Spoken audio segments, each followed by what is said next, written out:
દેશી ગણાનું અને તોય ગેસ તોય એસિડિટી કે હા અને આ ખાવાથી પ્રોબ્લેમ સોલ્વ. આનો મતલબ કે દુનિયાનું નંબર 1 સાહેબ એનો ભાવ પણ મને કઈક 3200 રૂપિયા ઉપર કીધો તો એને 3200-3300 રૂપિયા જેવો ભાવ કીધો. આપણે તો લૂંટતા નથી, આપણું દુનિયાનું નંબર 1 તેલ છે. આપણે તો માત્ર મામૂલી રેટમાં આપીએ છીએ. આયા ને તો આ જે પૈસા બચ્યા એમાંથી આરસીએમ પહેલું કામ કર્યું, નંબર 1 પ્રોડક્ટ, દુનિયાની નંબર 1 પ્રોડક્ટ જેમાં હાર્મફુલ કેમિકલ નહીં અને બીમારીથી બચવું હોય તો એમાં એન્ટીઓક્સિડન્ટ પોષક તત્વો જોઈએ. એ એન્ટીઓક્સિડન્ટ એક વસ્તુમાં આ તેલ પસંદ કર્યું તો 3 એન્ટીઓક્સિડન્ટ વાળું આજ આપણું સિંગ તેલ છે. કે ફેટી એસિડ તો સારા છે પણ એની અંદર ટોકોફેરોલ નામનું એક તત્વ છે. જ્યારે આમાં ટોકોફેરોલ, ટ્રોકોટ્રિનોલ અને ઓરિજિનોલ નામની ઔષધિઓ નંબર 1 એકમાત્ર અને ફિઝિકલી રિફાઇન્ડ કોસ્ટિક સોડા, તેજાબ કે પેટ્રોલ વગરનું ફિઝિકલી રિફાઇન્ડ તેલ લાવ્યા. આ તેલ જગતમાં આટલું ગામા ઓરિજિનલ જેમાં હોય એ જગતમાં કોઈ પાસે તેલ નથી સિવાય આરસીએમ. Hello number 1.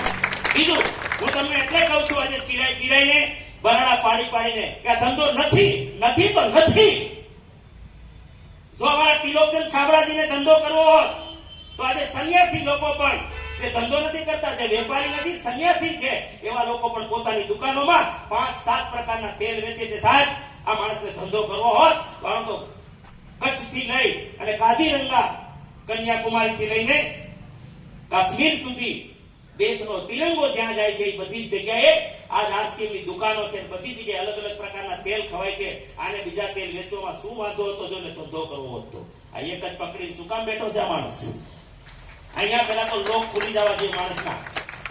અરે સંન્યાસીઓ જો બધા પ્રકારના તેલ વેચી શકતા હોય તો આ માણસ કેમ એક તેલ લઈને બેઠો છે? એક જ કારણ કે એકમાત્ર તેલ એવું છે જેમાં ઓરિજિનલ નામની ઔષધિ છે અને ભારતમાં સૌથી વધુ માત્રામાં આ ઓરિજિનલ આપે છે અને ઓરિજિનલ 22 બીમારીઓને મટાડવામાં કામ કરે છે. જે દુનિયાની કોઈ જે તમારી ડાયાબિટીસ ઓછી થાય એનું કારણ છે આની અંદર રહેલું ઓરિજિનલ, જે દુનિયાના કોઈ તેલમાં નથી. કદાચ તમારી પોતાની સિંગ ઓર્ગેનિક બનાવી અને તેલ પીસીને કાઢશો, ઘરમાં મશીન લાવીને કાઢશો તો પણ ઓરિજિનલ નથી. એ તો નથી ભાઈ. ભીંડાના ગુણ ભીંડાને હોય, ગુવારના ગુણ ગુવારને હોય, બટેટાના ગુણ બટેટાને હોય, રીંગણાને હોય ગુણ. એમ સિંગતેલના ગુણ સિંગતેલને છે અને આના ગુણ એના પોતાના છે. હલો આપણે બધા એમ સામાન્ય માની લઈએ કે તેલ તો